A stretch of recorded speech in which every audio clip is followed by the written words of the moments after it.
Dear students, आज हम लोग क्लास 12 की कीपिंग क्वाइट कविता की सेंट्रल आइडिया डिस्कस करेंगे। हम सभी को पता है कि इस कविता को लिखने वाले हैं पैब्लो नेरुदा जी, और उन्होंने इस कविता में जो बात की है वो about the importance of introspection in our life. हमारे जीवन में जो इंट्रोस्पेक्शन है, सेल्फ मेडिटेशन है, उसकी उसके महत्ता को समझाया है, उसकी क्वालिटीज़ को बताया है। ठीक है, परीक्षा के दृष्टिकोण से बहुत ही इंपॉर्टेंट कविता है और इसकी सेंट्रल आइडिया को हम लोग पढ़ेंगे। ठीक है, देखिए पैब्लो नेरुडा एडवोकेट्स, जो कवि हैं पैब्लो नेरुडा, वो एडवोकेट करते हैं, मीन्स वकालत करते हैं अ ब्रीफ ग्लोबल पास, एक संक्षिप्त मतलब कुछ समय के लिए लेकिन वैश्विक ठहराव की बात करते हैं, वकालत करते हैं। मीन्स कहना चाहते हैं कवि कि पूरे संसार में, पूरी दुनिया में सभी लोग, सभी भाषा के लोग कुछ समय के लिए शांत हो जाएं और इंट्रोस्पेक्शन करें, सेल्फ इंट्रोस्पेक्शन करें, क्योंकि ये हमारे जीवन के लिए बहुत ज़रूरी है। इससे पता चलता है, इससे सेल्फ इंट्रोस्पेक्शन से हमें पता चलता है कि हम, हमारे जीवन का उद्देश्य क्या है, हमारे जीवन का एसेंस क्या है, सार क्या है। और तो कहीं न कहीं ज़रूरी है हर किसी के लिए। इससे क्या होता है, स्थिरता आती है, स्टिलनेस आती है। वह सिर्फ़ हमारे अपने व्यक्तिगत जीवन में ही नहीं, बल्कि पूरी दुनिया में भी हमको स्थिरता दिखाई पड़ती है, जो कि हमारे लिए बहुत आवश्यक है। Clear? Silence to foster, silence to foster. Actually Pablo Neruda advocates a brief silence और पास टू फोस्टर। वो एक ब्रीफ साइलेंस की बात क्यों करते हैं, थोड़ी देर के लिए शांत रहने की बात क्यों करते हैं? क्योंकि ये क्या करेगा, शांति जो वो होगी वो क्या करेगी, फोस्टर करेगी, बल प्रदान करेगी। क्या करने के लिए? अंडरस्टैंडिंग, समझ विकसित करेगी। मीन्स जब हम शांत रहेंगे, चिंतन करेंगे, तो हम हमें अंडरस्टैंडिंग आएगी, हमें समझ विकसित हो सकेगी। क्लियर? हम जान पाएंगे, ब्रदरहुड के महत्व को समझ पाएंगे एंड सेल्फ अवेयरनेस होगी हमारे साथ। मीन्स हम जागरूक हो सकेंगे। क्या हो सकेंगे? जागरूक हो सकेंगे। By stopping, by stopping all activity, जब हम सारी गतिविधियों को रोक देंगे फॉर वन मोमेंट, कुछ समय के लिए, ह्यूमैनिटी कैन रिफ्लेक्ट, तो उससे क्या होगा, मानवता रिफ्लेक्ट होगी। क्या होगी? मानवता रिफ्लेक्ट होगी। मीन्स कहीं ना कहीं हमारी मानवता हमारे सामने आएगी। ठीक है, मीन्स जब हम शांत होकर के चिंता करेंगे, यह जानने की कोशिश करेंगे कि हमारे जीवन का उद्देश्य क्या है, क्या हम उस उद्देश्य के अनुसार चल पा रहे हैं, तो हम जो वैल्यू ऑफ लाइफ है उसको समझेंगे। और जब वैल्यू ऑफ लाइफ समझेंगे, तो सिर्फ हम जीवन को अपने अपने तक ही या अपने लिए ही उपयोगी नहीं समझेंगे, हम अपने आप को दूसरे लोगों से भी जोड़ करके अपने आप को देखेंगे। इसीलिए कहते हैं कि हमारे जीवन में इंट्रोस्पेक्शन की बहुत आवश्यकता है। और ये इंट्रोस्पेक्शन, ये चिंतन, ये मेडिटेशन तभी संभव है जब हम शांत रहेंगे और अपने कामकाज को थोड़े समय के लिए क्या कर देंगे, रोक देंगे। ठीक है, इससे क्या होगा, हील इनर कॉन्फ्लिक्ट्स।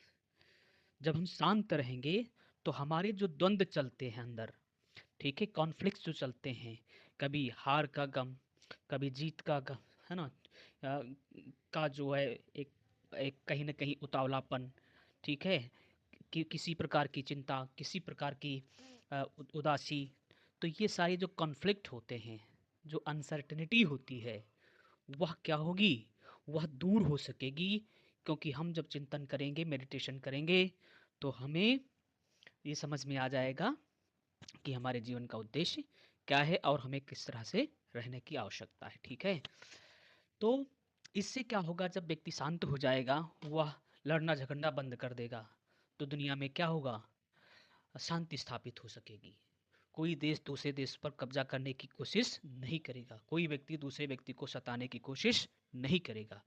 ठीक है, क्योंकि उसको अपने जीवन के महत्व को जब वो समझेगा, तो दूसरे के जीवन के को भी कहीं ना कहीं उसको महत्व देगा। ठीक है, एंड अप्रिशिएट नेचर्स प्योरिटी, उसमें शुद्धता आ जाएगी, वो उसमें वैमनस्यता समाप्त हो जाएगी।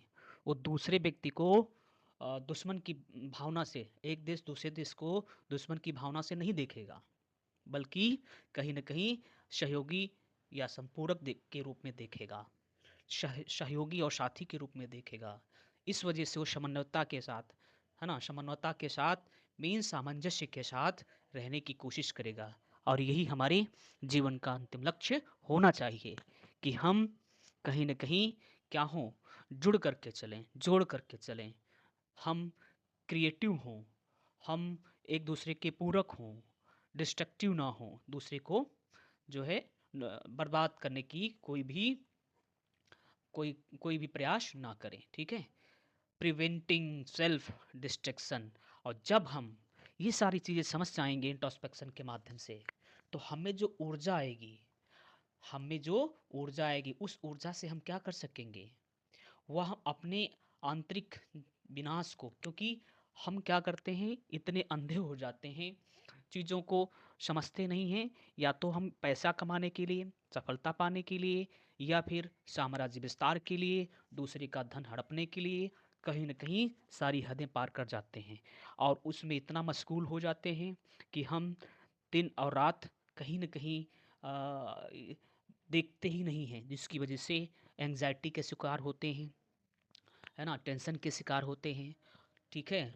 और जब ये सारी चीज़ें होती हैं, तो व्यक्ति अपना जो कॉन्फिडेंस है वह खो देता है।